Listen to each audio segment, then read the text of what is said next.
যে খাটেতে শয়ন করে সেই খাটেতে গিয়ে সেই গৃহে প্রবেশ করে, সেই খাটে শয়ন করে আছে কৃষ্ণচন্দ্র। মহাবিপদ। মহাবিপদ নয়, কারণ কুটিলা জটিলা দেখলে কি আর ঠিক থাকতে পারবে? আচ্ছা, কুটিলাকে আর জটিলাকে ননদ শাশুড়ি, তাই নাকি? আচ্ছা, এখন দেখুন কৃষ্ণ রাধারানী এবার কৃষ্ণচন্দ্রের সেবা করতেছে, চরণ সেবা করতেছে রাধারানী। এবার আয়ানের বোন কুটিলা, কুটিলা না কুটিলা বোন, বোন আয়ানের বোন, এ রাধারানীর যে সেবা করছে কৃষ্ণচন্দ্রের, এটাও দেখে ফেলেছে।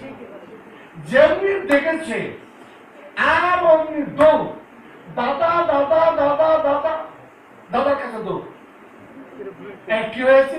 দাদা সর্বনাশ হয়েছে, সর্বনাশ হয়েছে। বলে কি হয়েছে? বৌদির ঘরে কাদা ঢুকেছে। মহাবিপদ, সর্বনাশ। তাই তখন কথা বলে কি বলে খর্ব বলছে কি তুই সত্যি কথা বলছিস? যে হ্যাঁ আমি সচক্ষে দেখে এলো, হ্যাঁ সচক্ষে দেখে এলো। তুই যদি বিশ্বাস না করিস এখন চল আমি দেখিয়ে দেবো। ঠিক তো বহুবার কিন্তু বলেছিলি, একবারও কিন্তু প্রমাণ দেখাতে পারিস, আরো বহুবার কিন্তু বলছিল, ওগুলো বলতে চাচ্ছি না। আচ্ছা, তারপর কি করেছে? খর্ব নিয়ে আসবে এমন সময় রাধারানী এখন বলতেছে বধূ যদি জানতে পারে তাহলে কি হবে দশা? তুমি কেন ভয় করছো? কিছু ভয় করছো? তুমি আমার সেবা করো, হ্যাঁ কিছু ভয় করছো? বলছে না, যদি আসে তখন তো ধরা পড়ে যাবো। ঠিক আছে, তখন কি করলেন? এবার কৃষ্ণচন্দ্র নারী রূপ ধারণ করলেন। নারী রূপ ধারণ করে এবার বলছে প্রায় তোমার চরণ দুখানা আমার জানুদয়ের উপরে রাখো। হায় হায়, এটা কেমন কথা? এটা একটা হতে পারে? রাধারী হতে হতে পারে কি? জগৎপতি আর সামান্য একজন নারী তার চরণ কি তার জানুদয়ে দিতে পারে? এটা হতে পারে? হ্যাঁ, কোন নারী কোন পতি চরণ দিবে? কখনোই দেবে না চরণ, তাই না কি?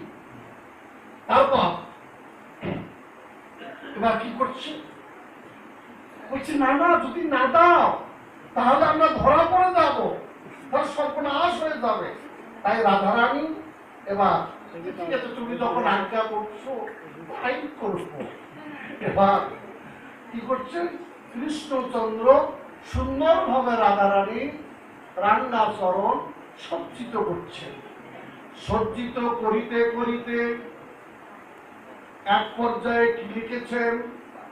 তার চরণের দাসখতে লিখে দিয়েছেন, রায় আজ হতে আমি তোমার চরণের দাসখতে লিখে দিলাম, আজ হতে আমি তোমার চরণের দাস হয়ে গেলাম। জয় জয় জয়।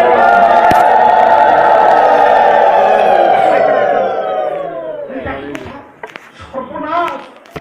এই লোকে শুনলে কি বলবে? লোকে শুনলে কি বলবে? আরে লোকে শুনলে কি বলবে তাতে কি যায় আসে? তাতে কি যায় আসে? তাহলে আমাদের সকলের মনে একটা শঙ্কা দেখো, এটা কি করে হতে পারে? দাসখত লিখে দিলেন কৃষ্ণচন্দ্র? হ্যাঁ, রায়ের চরণে দাসখত লিখে দিলেন। কেন রায়ের চরণে দাসখত লিখে দিলেন? এবার এমনই সময়ে আয়ান এসে গেছে। আয়ান এসে দেখছে, ওই দেখতেছে সুন্দরভাবে আলপনা করে দিচ্ছে, চরণ আলপনা করে দিচ্ছে। হ্যাঁ গো, তুমি কখন এসেছো? হ্যাঁ আমি কখনই এসেছি, আমি সুন্দরভাবে রাইকে সাজাচ্ছি। বেশ বেশ বেশ, খুব ভালো, তুমি ভালোভাবে সাজাও, ভালোভাবে সাজাও। এই বলে আয়ান চলে গেল। হ্যাঁ, ধরা পড়লো কি? ধরা পড়লেন না। তারপরে এবার প্রশ্ন হলো, মেন প্রশ্ন যেটা, রাধারানীর চরণে কৃষ্ণচন্দ্র দাসখত লিখে দিলেন, নিজে জগতের একজন পুরুষ, পরম পুরুষ হয়ে একজন সামান্য নারীর চরণে দাসখত লিখে দিলেন। এটা কি হতে পারে কখনো? এটা তো কখনো হতে পারে না। হতে পারে। কেন হতে পারে? কার চরণে কে দাসখত লিখে দেয়? নিজের চরণে নিজের দাসখত লিখে দিচ্ছেন, নিজের চরণে নিজেই দাসখত লিখে দিচ্ছে। রায় কে? কৃষ্ণই রায়, রায় কৃষ্ণ। তাই কার চরণে কে দাসখত লিখে দিচ্ছে? নিজের চরণে নিজেই দাসখত লিখে দিচ্ছে। তাই প্রভুজি যে কথাটা উক্তিতে বলেছেন, রাধারানীর চরণে ধরে মিনতি করছে, তাইলে কি কথাটা ঠিক? কেন? কার চরণে কে ধরে মিনতি করে? নিজের চরণে নিজেই ধরে মিনতি করছেন।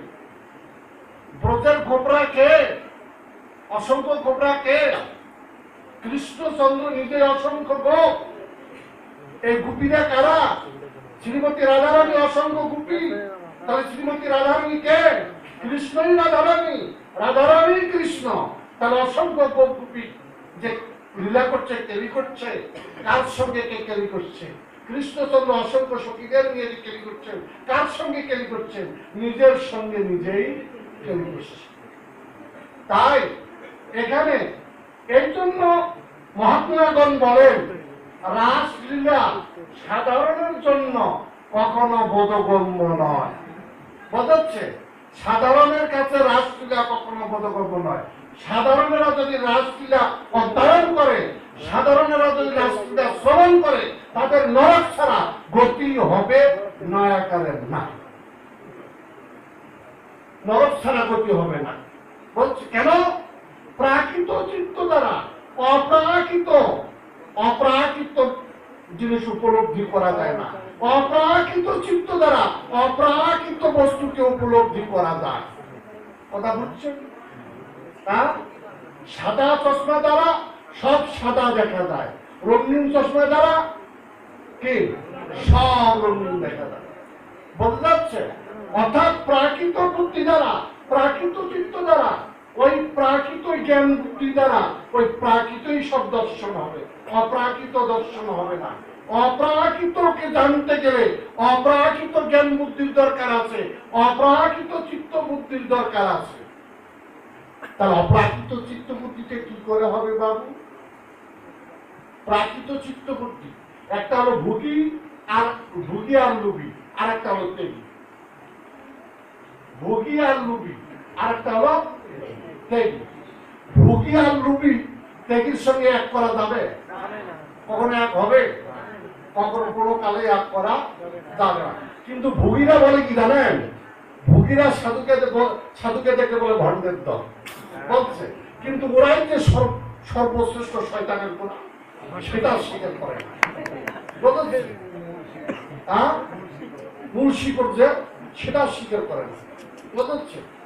শুনুন, হাসেন না। দেখুন, ওই ভদ্রবেশীরা আমাদেরকে যে ভণ্ড বলে, ওদের কথা বলি শুনুন। আপনারা বলেন আধুনিক যুগ, তাই নয় কি? আধুনিক যুগ বলেন না? আধুনিক যুগ, অত্যাধুনিক যুগ। তা আধুনিক শব্দের অর্থ কি? আপনারা আধুনিকতা বলতে কি বুঝান? আজকালকার ছেলেমেয়েরা যে আধুনিকতা বলতে কি বোঝে আমি ঠিক বুঝি না। বলছে কি বলতে চাই, কি বুঝাতে চাই আমি ঠিক বুঝি না। বলছে আর আধুনিকতা শব্দের অর্থ হলো সভ্যতা। আধুনিকতা শব্দের অর্থ হলো সভ্যতা। তার সভ্যতা শব্দের অর্থ কি? সুসভ্য। সুসভ্যতা মানে সুসভ্য যুগ, তাই কি? এই সুসভ্যতার যুগে এই অসভ্যতা, লাম্পট্যতা, বদমাশি, সন্ত্রাসী কারা করছে বলুন তো? কারা করছে? সাধুরা করছে না শয়তানেরা করছে?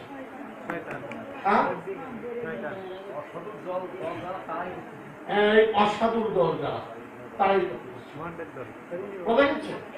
সেজন্য বলছি, দেখুন আজকে সারা বিশ্বটাই সন্ত্রস্ত, ভয়ভীত। নারীরা পথ চলতে পারে না, বিবাহ ভাগে একাই পথ চলতে পারে না নারীরা। কার ভয়ে? পশু কোথায় থাকে? হিংস্র কোথায় থাকে? হিংস্র জন্তু বাড়িতে থাকে না জঙ্গলে থাকে? জঙ্গলে থাকে। এখন জঙ্গলের হিংস্র পশুকে ধরে ধরে খাঁচার ভিতরে রাখা হয়েছে। কি রাখা হয় না? বনে আর হিংস্র জন্তু নাই। বোঝাচ্ছে? হিংস্র জন্তু এখন পথে ঘাটে বোঝাচ্ছে? বাড়ি বাড়ি হিংস্র জন্তু হয়েছে। এখন অভাব নাই হিংস্র জন্তু। তাই বলছি, আধুনিকতার নামে উচ্ছৃঙ্খলতা করা, অসভ্যতা করা ছাড়া আর এটা কিছু নয়। তাই আমি সাবধান বাণী দিচ্ছি, বুঝে পথ চলার চেষ্টা করবেন। এবার পরের কথা আমি ফিরে যাই, যে কথাটা আমি বলছি। তাই ভাগবতও বলছে, প্রাণ অল্প আয়ুষ সভ্য কলবস্মিন যুগে জনা মন্দা সুমন্দ মতয় মন্দ ভাগ্যা হি উপদ্রুত। এই কলির জীবের অত্যন্ত অল্প আয়ু, কিন্তু সাধারণরা কি মনে করে জানেন? আমাদের অনেক আয়ু, আমরা এমএ পাস করব, বিএ পাস করব, অনার্স পাস করব, অনার্স কমপ্লিট করব, চাকরি করব, তারপর বাচ্চা কাচ্চার বাবা মা হব, তারপর দেখা যাক। তাই নয় কি? তারপর দেখা যাক। তারপর কিরকম দেখা যায় জানেন? তারপর হতে হতে আর দেহ চলে না। দেহ যখন চলে না, তখন কি বলে? কি আর করি, যা করে হরি। দেহ তো চলে না, দেহ তো চলে। শুনুন তাহলে, শিশুকালে আচিনুময় মতিহীন, শিশুকালে আচিনুময় মতিহীন স্তন পানে কুতূহলে মাতৃকোলে, যখন মায়ের কোলে ছিল শিশুবেলা, মায়ের স্তন পান করেছি, আনন্দে কুতূহলে আত্মহারা হয়েছে। তাই কি? প্রথম জীবনকাল। দ্বিতীয় জীবনকালে কি হলো? দ্বিতীয় জীবনকালে যৌবন প্রাপ্ত হলো। যৌবন প্রাপ্ত হয়ে কি করলো? সংসার করতে হবে। সাধু বলছে, সংসারে দেও না, বিপদ, মহাবিপদ। এবার সাধুর কথা শুনছে না, সাধুর কথা না শুনে সংসারে ডুবে মরছে। কি কেমন আছো? আর করেন না মহারাজ, সংসার তো করেন নাই।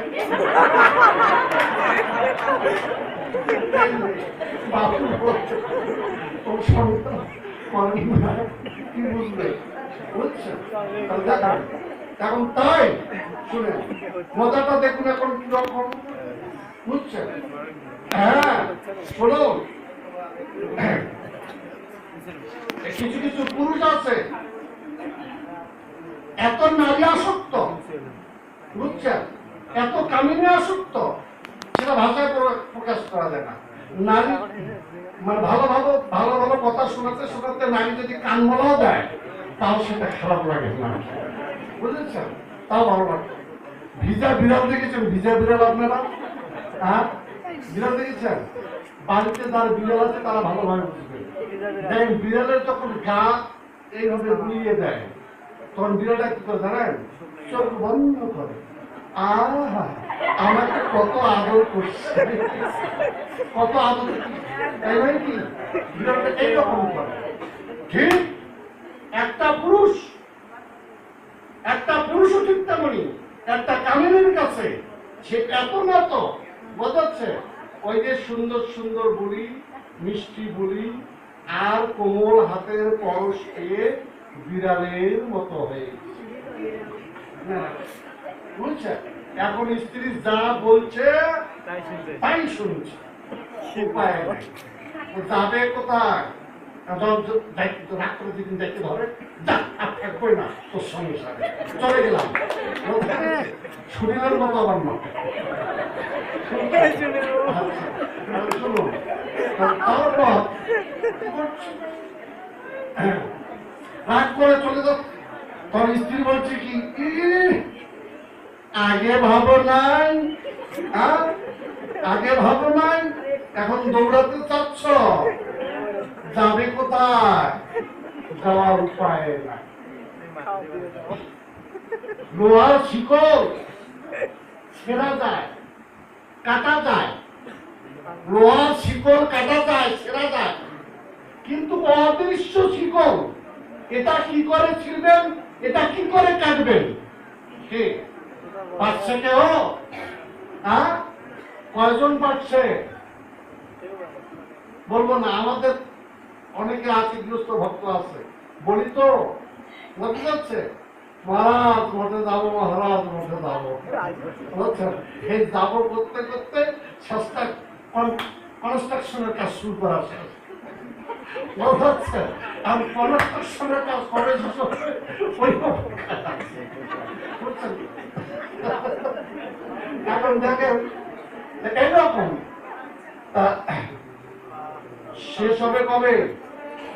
হ্যাঁ, এই অদৃশ্য শিকল ছিঁড়তে পেরেছিল কে পেরেছিল? রঘুনন্দন রঘুনন্দন ভট্টাচার্য, গোবর্ধন দাসের একমাত্র পুত্র। গোবর্ধন দাসের একমাত্র পুত্র এই কামিনীর অদৃশ্য শিকল, মায়ার অদৃশ্য শিকল ছিন্ন করে চলে গিয়েছিল। রায় রামানন্দ স্ত্রীর এই কামিনীর অদৃশ্য শিকলকে ছিন্ন করে চলে গিয়েছিল। কিন্তু আপনারা পাচ্ছেন? আপনারা পাচ্ছেন না।